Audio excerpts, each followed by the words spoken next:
Hello guys, இன்றைக்கி நம்ம chicken Chettinad சுக்கா பார்க்கலாங்களா? அதுக்கு முதல்ல ஒரு கடாய் எடுத்துக்கோங்க. அதில் 3 காஞ்ச மிளகாய் போட்டுக்கோங்க. 1 ஸ்பூன் சோம்பு போட்டுக்கோங்க.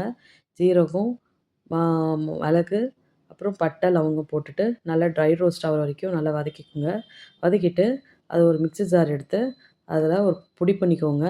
பொடி பண்ணிவிட்டு ஒரு மண் சட்டி கடாய் எடுத்துக்கோங்க. அதில் எண்ணெயை ஊற்றி எண்ணெய் காஞ்ச உடனே பட்டையும் லவங்கத்தையும் போட்டுட்டு அதுக்கப்புறம் ஜீரகம், சோம்பு, கடுகு 3த்தையும் போட்டு அது நல்லா பொரிஞ்ச உடனே 2 வெங்காயம் போட்டுக்கோங்க.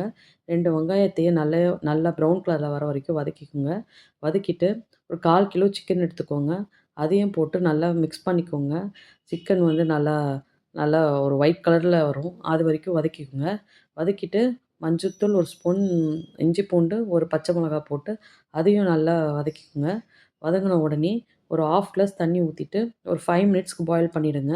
பாயில் பண்ணி முடித்த உடனே திருப்பி ஒரு 5 மினிட்ஸ் கழித்து எடுத்து பாருங்கள். எடுத்த உடனே லைட்டாக அது தண்ணி அந்த வெங்காயம்லாம் போட்டோம் இல்லையா, அதெல்லாம் சேர்த்து தண்ணி விட்டுருக்கும். தண்ணி விட்ட உடனே அதையும் மிக்ஸ் பண்ணிட்டு கல் உப்பு போட்டுட்டு அது கூட நம்ம ட்ரை ரோஸ்ட் பண்ணி வச்சுருந்தீங்களா, அதையும் எடுத்து அந்த மிக்சரை எடுத்து அதுலேயே போட்டுருங்க. போட்டுட்டு அதையும் நல்லா மிக்ஸ் பண்ணிக்கோங்க. மிக்ஸ் பண்ணி விட்டுட்டு ஒரு தண்ணியெலாம் ஊற்ற தேவையில்ல. ஒரு 10 மினிட்ஸ் திருப்பியும் அதை நம்ம பாயில் பண்ணி எடுக்கலாம். மூடி வச்சுட்டு அதை 10 மினிட்ஸ் பாயில் பண்ணுங்கள். பாயில் பண்ணி முடிச்சிட்ட உடனே எடுத்து பார்த்த உடனே சிக்கன் சுக்கா ரெடி. இப்போ பார்த்தீங்கன்னா நம்மளுக்கு ரொம்ப லைட்டாக தண்ணியாக தான் இருக்குது. உங்களுக்கு தண்ணியாக செமி கிரேவியாக வேணுனா கூட நீங்கள் ரைஸில் போட்டு சாப்பிட்றதுக்கு நல்லாயிருக்கும். இல்லை நல்லா ஒரு சுக்கா கன்சிஸ்டன்சி வேணும்னா அதையும் நீங்கள் இட்லி, தோசை, சப்பாத்திக்கு போட்டு சாப்பிட்டு பாருங்கள். செஞ்சு பார்த்துட்டு கமெண்ட்ஸில் சொல்லுங்கள்.